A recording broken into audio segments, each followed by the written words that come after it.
बरेली शरीफ से अपील की गई है।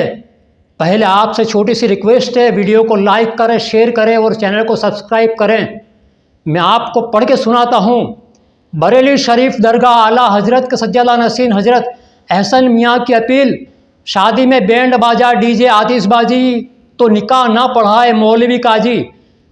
बढ़ती सामाजिक बुराइयां जैसे शादियों में बैंड बाजा ढोल ताशा डीजे आतिशबाजी नाच गाना, दहेज की मांग व फजूल खर्च पर दरगाह आला हजरत सज्जादा नसीन मुफ्ती अहसन रज़ा कादरी अहसन मियाँ साहब ने फ़िक्र जाहिर करते हुए देश भर के सभी काजी व मौलवियों से अपील की, जिन शादियों में बैंड बाजा आतिशबाजी हो तो उनके निकाह हरगिज़ न पढ़ाएं।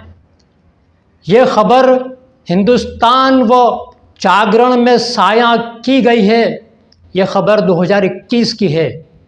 अपील सबको पता है, सब जानते हैं, सवाल बहुत से हैं। सवाल नंबर 1, ये अपील जानते हुए भी जहाँ खुराफातें होती हो वहाँ जाकर मौलवी अगर निकाह पढ़ाएं तो क्या सोचेंगे हम? क्या हमारी जिम्मेदारी नहीं कि हम भी ऐसी खुराफातों को रोकने के लिए आगे आएं? आँखों के सामने ऐसी खुराफातें होती है और मौलवी निकाह पढ़ाने के लिए जाते हैं। एक अनजान सुन्नी आलिम का बेबाक अंदाज सुनिए और सोचिए।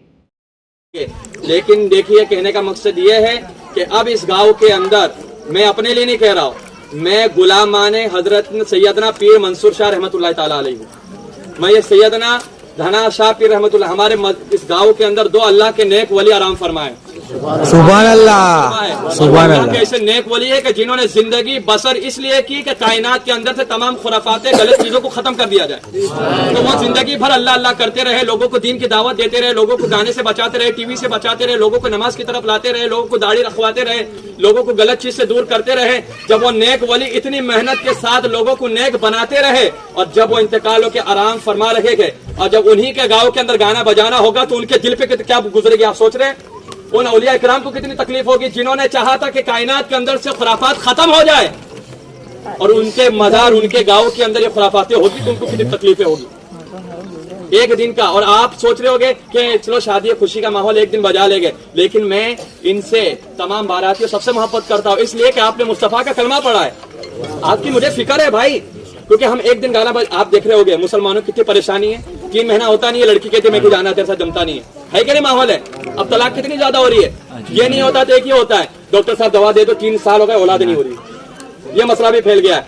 और कितने लोग जा रहे मौलाना के पास, मौलाना ताबीज दे दो, क्यों? कहते हैं कि औलाद तो हो गई लेकिन फरमा बरदार नहीं है, मारती है। ये वजह क्या है?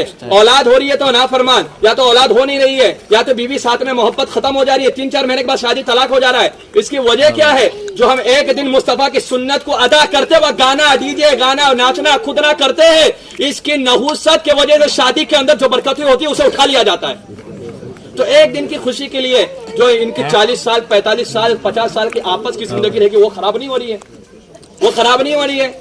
तो उससे बचाना है तो ये गाने बजाने करना होगा। एक दिन नाचोगे 40 दिन की पूरी जिंदगी का सुकून चला जाएगा। तो एक दिन नाचने से सुन्नत रसूल के दायरे में रहकर शादी और निकाह करोगे तो 45 साल तक अल्लाह उसके रसूल आप पर रहमतों की बारिश अता फरमा देगा। सुभान अल्लाह। तो 45 साल की जिंदगी को अगर अच्छा बनाना है तो शादी के अंदर खुराफात को खत्म करना होगा। कहने का मकसद ये, मैं सुन्नत पढ़ रहा था, इतने जोर से गाना बजा कि दिमाग हिल गया पूरा कि यहाँ पर खुदा की इबादत हो रही है, यहाँ गाना बजता है। ये अल्लाह का घर है, औलिया इकराम का घर है, लेकिन मैं ये नहीं कहता हूँ। लेकिन आपको बता देता हूँ कि मैं आप पर्सनली इसलिए इस गांव का इमाम हूँ और जब तक आबो दाना रहेगा मैं यहाँ रहूंगा, कोई हटा नहीं सकता। जब तक अल्लाह चाहेगा खिलाएगा। और मैं हक बात मेरे दिमाग, क्योंकि वो इमाम कुछ काम का इमाम नहीं कि जिसका ईमान कमजोर हो। अगर खड़े होकर नहीं बोलता तो मेरे पीछे लोगों की नमाजें नहीं होती, क्योंकि यार गलत हो रहा है और इमाम बोला नहीं तो मेरे पीछे नमाज पढ़ के क्या फायदा? इमाम बुज़दिल है, बुज़दिल के पीछे नमाज और उसकी इब्तिदा करना जायज नहीं, हराम है। समझ रहे बात को? तो कहने का मकसद ये है, तो मैं इमाम हूं तो मैं